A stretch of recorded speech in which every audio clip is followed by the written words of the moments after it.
The Prince and the Pauper, страница 3.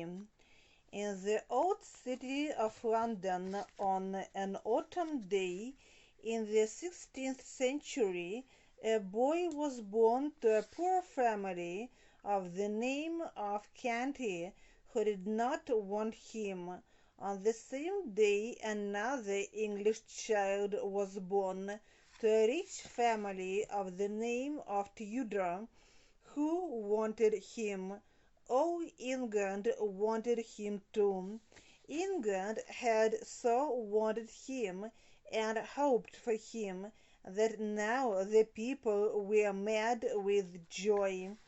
Everybody kissed each other and cried.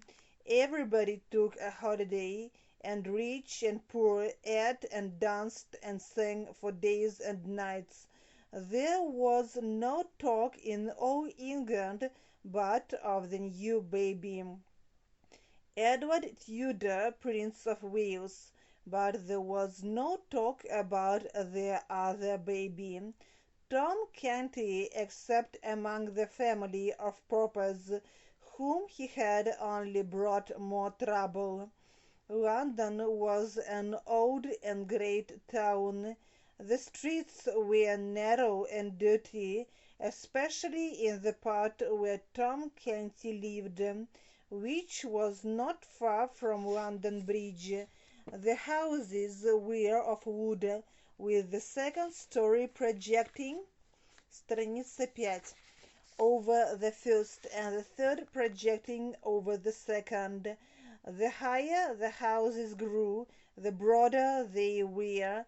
The windows were small, and they opened outward like doors. The house in which Tom's father lived was in a dirty little place called Awful Court, near Pudding Lane. It was packed full of poor families. Canty's family had a room on the third floor. The mother and father had a bed in the corner, but Tom, his grandmother, and his two sisters, Bet and Nan, slept on the floor on bags of dirty straw. Bet and Nan were 15-year-old twins. They were kind girls, dirty, dressed in rags, and ignorant. Their mother was like them, but the father and the grandmother got drunk whenever they could. Then they fought each other or anybody who came their way. They cursed and swore always. John Canty was a thief, and his mother a beggar. They made beggars of the children, but could not make thieves of them.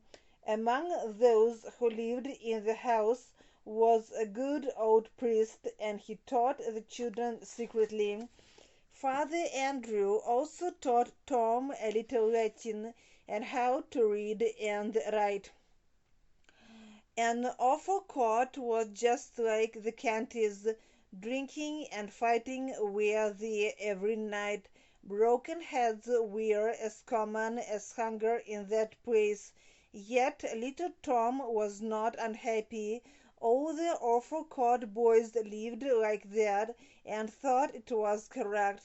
When he came home, страница 6,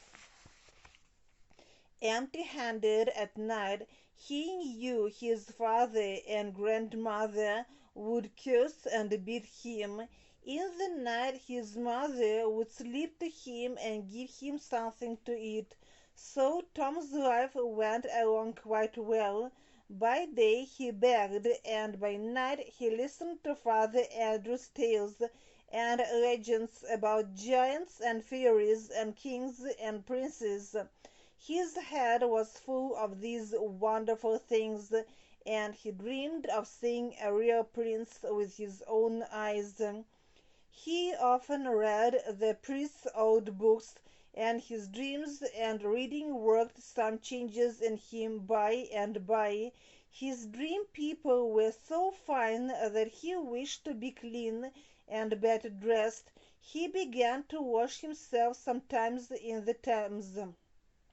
By and by, Tom's reading and dreaming about Princess's life had such a strong effect on him that he began to act the prince unconsciously. His speech and manners became ceremonious and courtly, to everybody's admiration and amusement. Tom's influence among young people began to grow. He seemed to know so much, and he could do and say such marvelous things, and he was so wise. Now grown people brought their problems to Tom, and were often astonished at the wisdom of his decisions. In fact, he was a hero to all who knew him except his own family, who saw nothing in him. Presently his wish to see a real prince became the only passion of his life.